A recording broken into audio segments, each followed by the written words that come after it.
آپ کا یہ سوال تھا کہ علماء کرام کا کیا رول ہونا چاہیے، کیا ان کا کردار ہونا چاہیے اور کیا ان کی ذمہ داریاں ہونی چاہیے.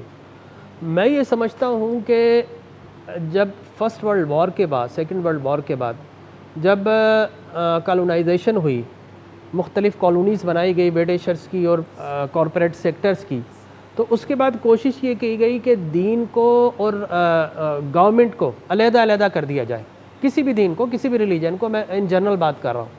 تو انہوں نے اٹھا کر دین کو، جس طرح اگر کرسچینٹی کی بات کروں تو ویٹیکن سٹی تک محدود کر دیا، چرچ تک محدود کر دیا. اسی طریقے سے دیگر ادیان کا معاملہ ہوا.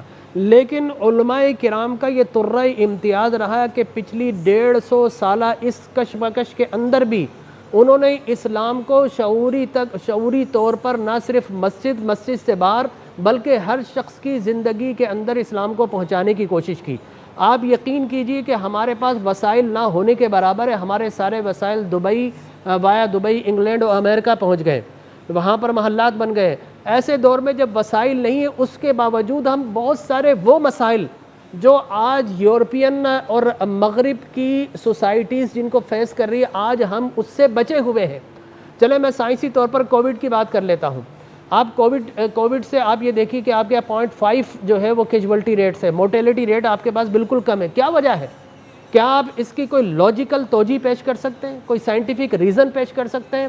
بینگ اے میڈیکل ڈاکٹر، جناب وہ انہوں نے بی سی جی لگا لیا تھا، جناب یہ ہو گیا تھا، اٹکل پچو لگائے گئے، لیکن کوئی اس کا الٹیمیٹ جو ہے کانکریٹ اس کا سلوشن سامنے نہیں آیا. میں آپ کو دیتا ہوں، اگر ہم آج بچے ہیں تو یقین جانیے کہ ہم اپنے دین کی وجہ سے بچے، اس لیے کہ ہم نے علماء کرام نے SOPs اختیار کی، 6 فٹ کا فاصلہ رکھا، خود ممبر سے اتر کر آئے، انہوں نے مساجد پر چوکنگ کی، لوگوں کو لٹریٹ کیا، اور پھر سب سے بڑھ کر یہ کہ ایمان کو مضبوط کرنے کی کوشش کی.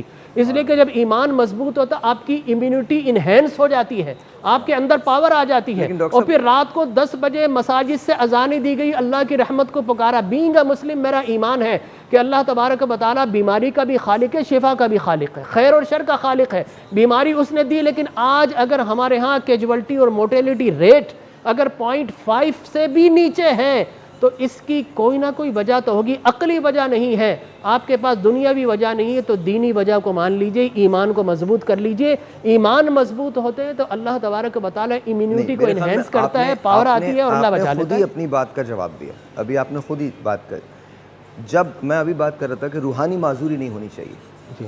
جسمانی معذوری چل جاتی ہے، بالکل، ایون اخلاقی معذوری چل جاتی ہے، لیکن روحانی معذوری نہیں ہونی چاہیے.